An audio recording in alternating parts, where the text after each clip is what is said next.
Has there been a game changer in the Republican race for governor? Up next on Capitol View.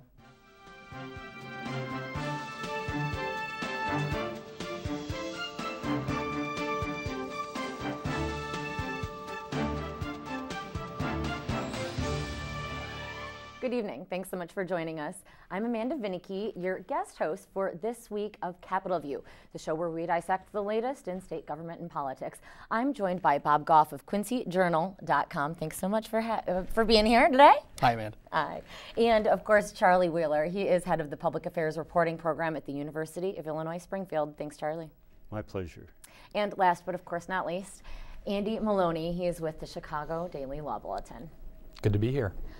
All right, so since the last taping, there was what has been described as a very bizarre press conference held by Treasurer Dan Rutherford, who, of course, is not just the treasurer, but also running for the Republican nomination for governor.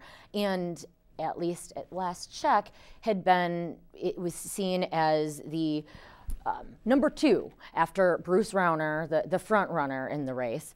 And we had him come out on Friday saying that there were allegations against him that he said were wrong, but he didn't specify just what those allegations were. And it's kind of been, again, this just bizarre series of extraordinary events since that point in time. Andy, can you describe what we've learned, what we know, and what we don't know following, again, this really, I keep on saying the word bizarre because that's really the only way I can describe it. Right, and that is kind of where you have to start, is sort of underscoring just how extraordinary that is.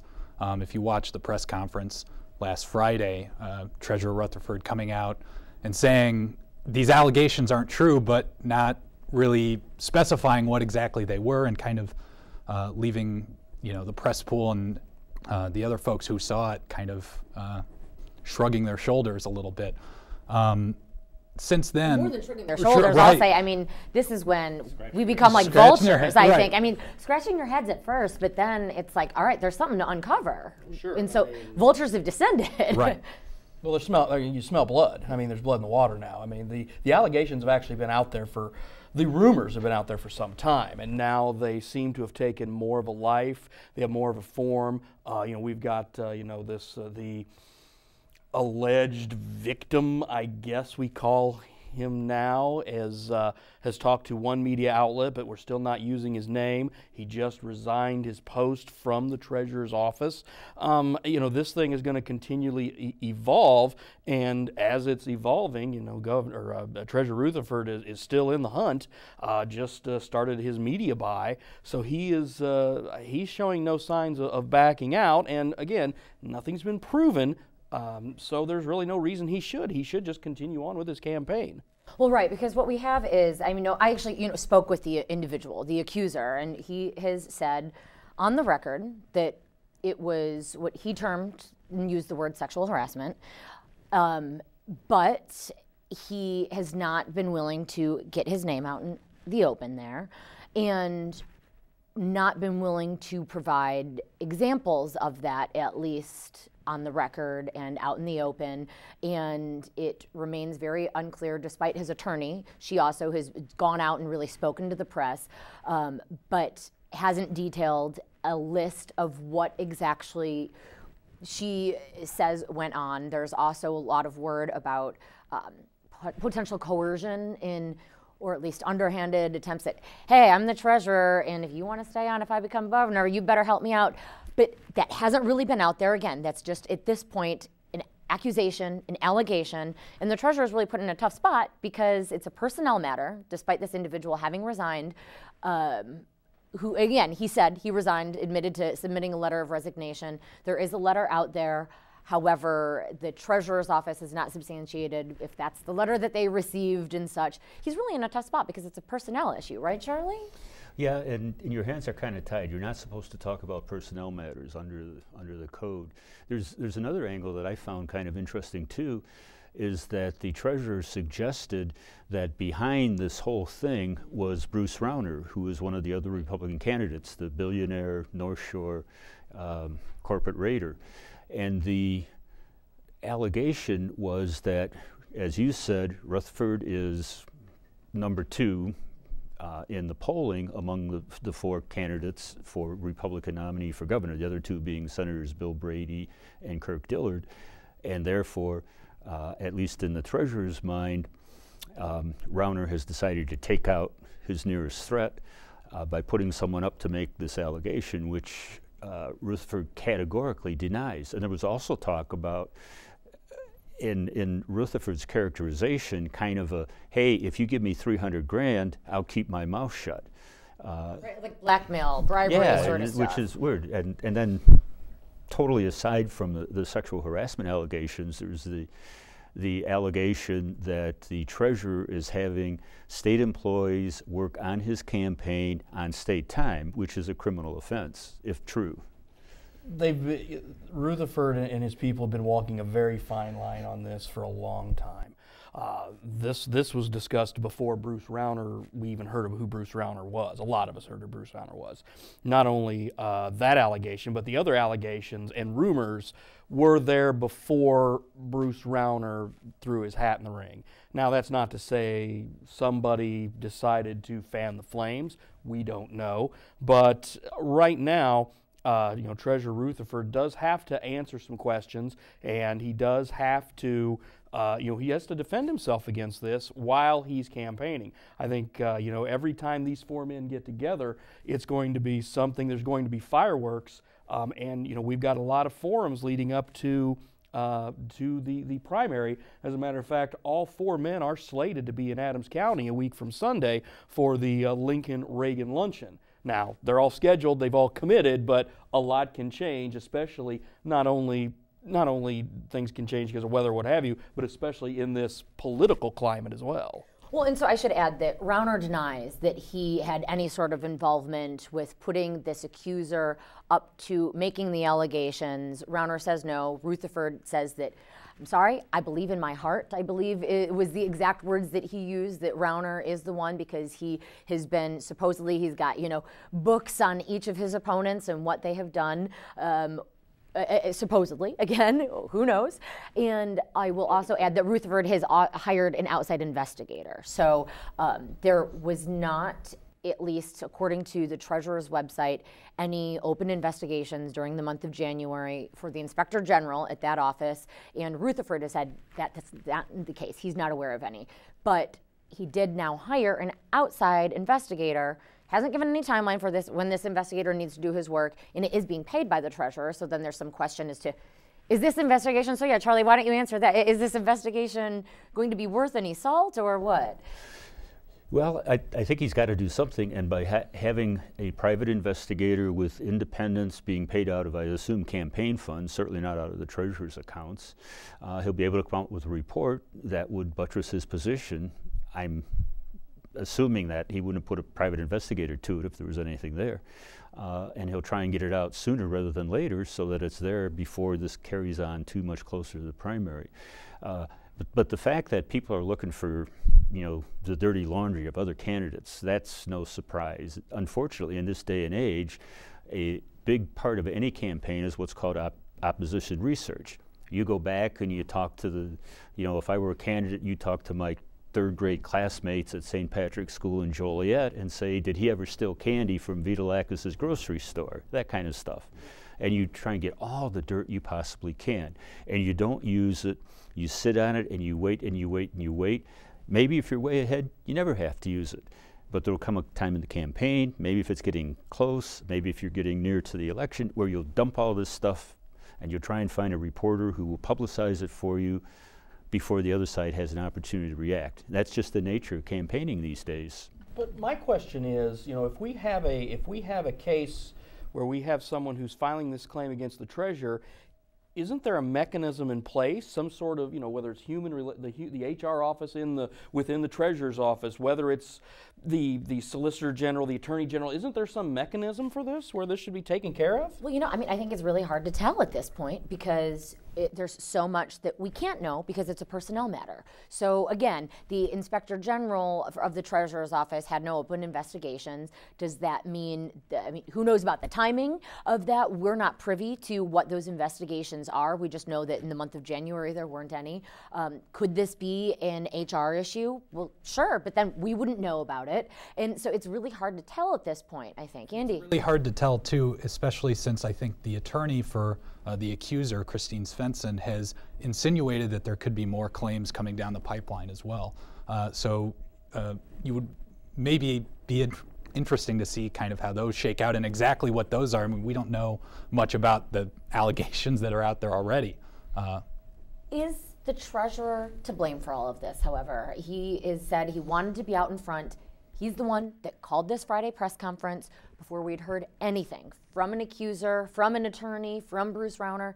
The treasurer called a press conference. I know it got an early morning email on the, what was it, the first day of January, or February, pardon me, with in that press conference, calling for, the treasurer even said, hey, this is going to be a big deal, something that's going to have a pivotal effect on the governor's race. So is he to blame? Well, it occurs to me that it may be a situation where he was trying to strike ahead of time, and he maybe heard through the grapevine, or it got back to him, hey, Charlie Wheeler from the Sun-Times is asking all these kind of questions. I think he's got a big story that's going to break momentarily. You better get ahead of that story by getting your spin out there before it appears in the Sun-Times. I only use the Sun-Times because I was a reporter for the Sun-Times for 27 years. Politicians are generally thought to do that, but yeah, go ahead. Yeah, but that's the way you do it. You try and get ahead of the news and put your spin on it before you have to react. Well, didn't he had a bunch of press availabilities lined up after the State of the State that he bagged, right?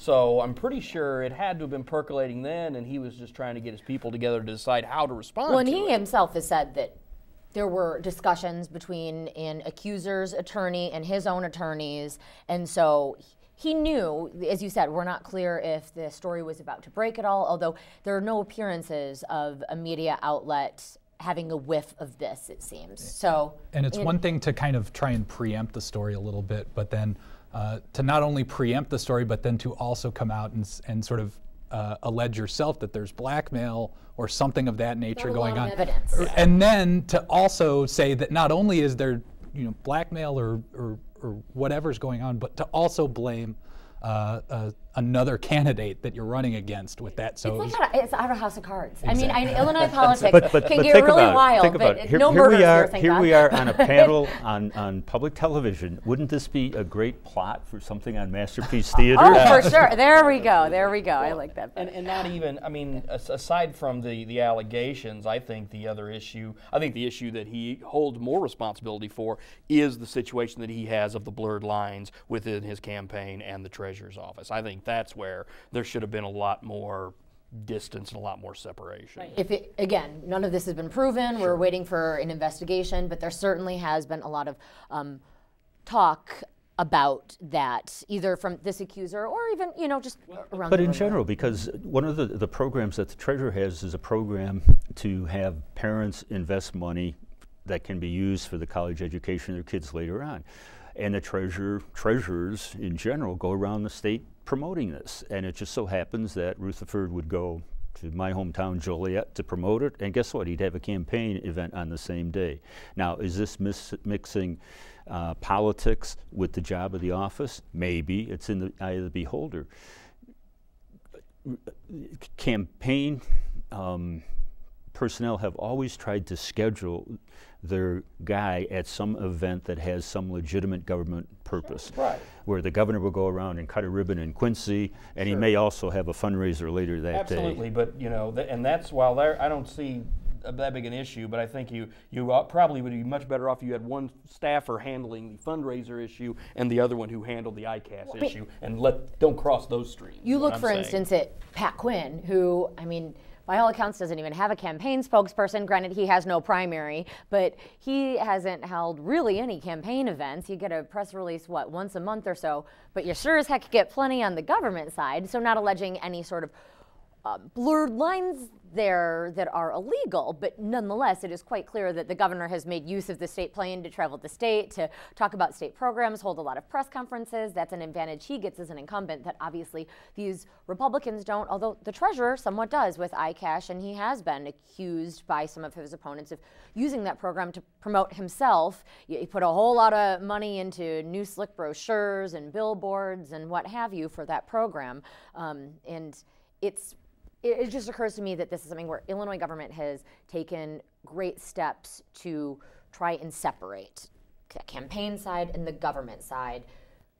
But there's an awful lot of connection. You know, you see all the time people who work for a legislator, perhaps, or legislative leader, one of the caucuses, and they're on the floor working a bill, and then lo and behold, stepping outside with their cell phone outside a government building, because there it's okay to take a campaign call, but inside it isn't. So it's a matter of feet that separates over this blurry line.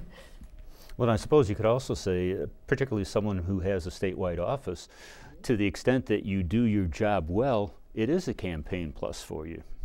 So my final question about this, I think, is that I had described it as a potential game changer. Let's go down the panel here and start with you, Andy. Is this a game changer in the Republican race for governor? Well, we already had a very interesting and compelling game to begin with, and I think that this certainly fuels a lot more kind of interest and, you know, the storylines diverging. But we've started to use a lot of strong terminology, I think, with the treasurer's campaign. Some people, I think, have started saying this is a death blow, you know, this is going to harpoon his candidacy. Exactly. I don't think that that's necessarily hyperbole. It is very serious, and certainly something that you know, he seems to be taking very seriously and everything. But I am of the mind to kind of wait and see how that works. I mean, he's suggested that this has actually had some kind of galvanizing effect for his supporters, that people are calling him up and saying, you know, we're still behind you. We're going to come out to, you know, your rally tomorrow and be there for you. So for right now, he's kind of doubling down on that, and just started airing ads. Just started airing ads during the Olympics. So Charlie. I would say it's too early to tell, and the reason I say that is if in fact it turns out there's nothing there, and if it can be established that Rauner was behind it, it would help Rutherford a lot. On the other hand, if it turns out that there is credible evidence that this is indeed the case and that he is guilty of these things, then it's all over for him. He's toast. Too soon to tell. All right. Well, we'll see. I'm sure there will be plenty to talk about next week on this program about this, because the news, I don't think, is going to go away. There will be plenty more to report there. Some expectation that the independent report is supposed to come back next week, Pretty right? soon. That, or may we actually see a suit filed in some sort of fashion? Will the accuser come forward? Will there be any news about Bruce Rauner and his potential involvement? And I think there's also a dynamic of the unions and that had been planning to come out with ads attacking Rauner as the front runner. He has waged a campaign against government union bosses, and they don't want any chance of him becoming either the nominee nor the governor. But does having a number two come out, knocking Rutherford, the number two, does that help either Dillard or Brady at all? Both senators who are running for that nomination, as their campaigns have somewhat lagged. Yeah, I mean, there's so much to go here. So let's drill into that briefly. There have been, for example, the Chicago Tribune editorial board met, and also there was a debate hosted by the Illinois Manufacturers Association where all four of the Republican nominees were together. So a bit awkward in both cases from what I have heard because of these allegations and everything we spent this program talking about. Also some remarks by Senator Bill Brady talking about saying that he knew people that weren't willing to go take a job because they were enjoying being unemployed too much, because Illinois' unemployed insurance benefits are too long and too high. If I could correct a little thing, I don't think he personally said he knew it. He said he talked to he heard circumstances of business this and, owners and that's why going he didn't around want that who change. tell him about, who say that their people would rather collect unemployment benefits than work. And so in terms of this, Bill Brady, is that a bit in foot and mouth? He's now said that he apologizes and that it was insensitive. Yeah. Is that going to affect his campaign at all, or? No, I don't think it. I mean, it was something that he a slip of the tongue and maybe, and I don't think it has much of an effect one way or the other. He seems to me to be much improved as a candidate Over in terms of his speaking ago. ability from Yeah. 4 years ago. Yeah.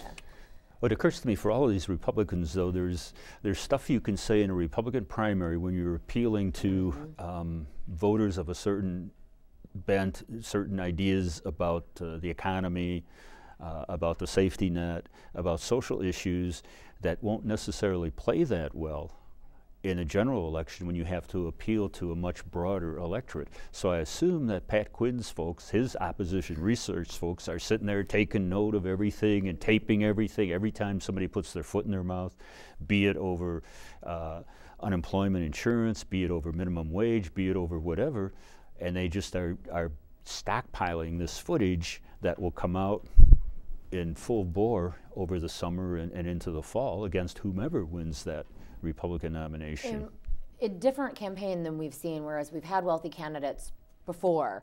I spoke with Senator Dillard, who expressed his frustration with, he says, yeah, the big money's been locked up because Bruce Rauner and his uber wealthy friends have been taking all of it. And so it's hard for both Senator Dillard and Senator Brady, as well as Treasurer Rutherford, to really get their word out. Rutherford getting plenty of press with, but not necessarily in the way that he wants it. And other than that, it's Rauner all over the airwaves. Right, yeah, we've seen Bruce Rauner kind of show really what the advantage of having plenty of capital is. I mean, he started out, and some of us had heard of who he was last summer and even earlier, but he wasn't completely on the radar screens, sort of like Senators Dillard and Brady, and of course Treasurer Rutherford were. But all of those ads, I mean, if you looked at the latest polls, a lot of the Republicans polling better than Governor Quinn, but I believe even a poll had come out before then showing Bruce Rauner as a front runner after all of those ad buys. We've seen Senator Dillard come back and I believe just purchase some ads on social media to try and spread the word that way. But I do think Bruce Rauner is kind of a case study in the advantage of having a lot of money so far. Yeah, and the inability of his opponents to get out there some of the things that might not play well in a Republican primary. The fact that Rauner has been a big contributor to Democratic candidates. The fact that he and Chicago Mayor Rahm Emanuel are close enough friends that they vacation together, that kind of stuff. Now, in the general election, that's maybe a good thing. It would show that, well, I'm somebody who, to get results, yeah, I can go across the aisle. But in a Republican primary, being Rahm Emanuel's buddy and kind of his godfather to get make Emanuel a millionaire, that's not necessarily going to play well, I would think, with folks in your district, right? Oh, absolutely not. I think that's one of the things where, I mean, the other thing that really was skewed in this is the fact that of Kirk Dillard picking Jill Tracy to be his running mate, whereas Bill Brady just dominated in West Central Illinois last year. I mean, I believe in Adams County he was well over 70% of the vote. Now it's really, the Tracy name. The Tracy name has really boosted Dillard quite a bit, and it's not only going to be in Adams County, but Brown County, Hancock, all the way around. He's clearly made efforts. He says that no, he hasn't changed his position, but a lot of outsiders think it sure as heck looks like he's made an effort to become a more conservative candidate following his loss by 193 votes last time around. Rauner was in West Central Illinois early. He was at last year's Lincoln-Reagan luncheon, where he and I believe Adam Kinzinger got into a little bit of a war of words over some things that were involving Congressman Schock, and there were some issues that were there, and some of those issues still lingering. So he has been back on numerous occasions. We've seen, of course, Dillard and Tracy quite a bit. So we're getting, but Bill Brady hasn't made a lot of trips, and I don't know if it's the fact that he's just, I don't know whether he thinks I did so well there last time I'm going to be okay, or I need to play and cook. I think I have to go other places because Jill is probably going to take some of that away from me. I'm not sure what the campaign's thinking there, but Bill Brady's certainly not has been as prevalent this time around as he was last time. We're running short on time, so I have a couple more issues that we want to get to. Briefly, speaking of the campaign and contributions, the House Democratic Organization putting money into the race of Representative Derek Smith, yes, out of Chicago, but he is somebody who is facing, federal charges of bribery, so something related to his job. Is this appropriate for the House Democrats, or what does that say about the will to win? Well, what I think it says is that there's a long-standing tradition that you support your incumbents. You maybe don't like them, but you support them. And in return, historically in the House, what Mike Madigan has expected is that you will give him at least one vote. And that vote is when they call the roll for who's going to be Speaker, you vote for Mike Madigan. That's what's important. That's what the bottom line is. Yeah. Is that just Illinois politics? Or well, what? and look at how well Rod Blagojevich did when he ran the second time. He was certainly he hadn't been indicted yet, but everybody figured it was coming down the trail. The U.S. Attorney's Office had even told Lisa Madigan to not investigate what was going on, the endemic hiring fraud under Blagojevich, and people elected him anyway. So an indictment of the process, of politics, or of voters? Well, you could argue, I guess, for all of them. The defense, I think, that Madigan's spokesman Steve Brown has said is, well, he's innocent until proven guilty, and so what reason do we have to, sort of pull our funding and pull our support from him until he's actually charged? Now, we go back to 2012 when those charges first surfaced, and he certainly had not been proven guilty. I believe the House vote to expel him was something like 100-6. Exactly. So they clearly were willing to withdraw their support then, right before an election.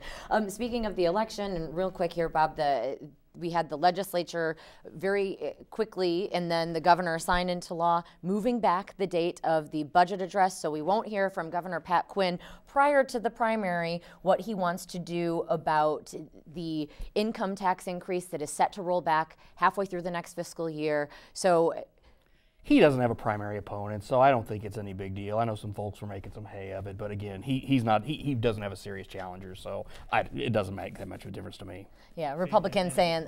And had I been the governor, I would have gone ahead and put forward a budget which, as required by law, has to deal with the fact that we're going to have a drop-off of roughly $1.6 billion. I would say, here is what we can pay for with what we got. Here's how much we're going to cut education. Here's how much we're going to cut health care. Here's how much we're going to cut human services. That's the best we can do.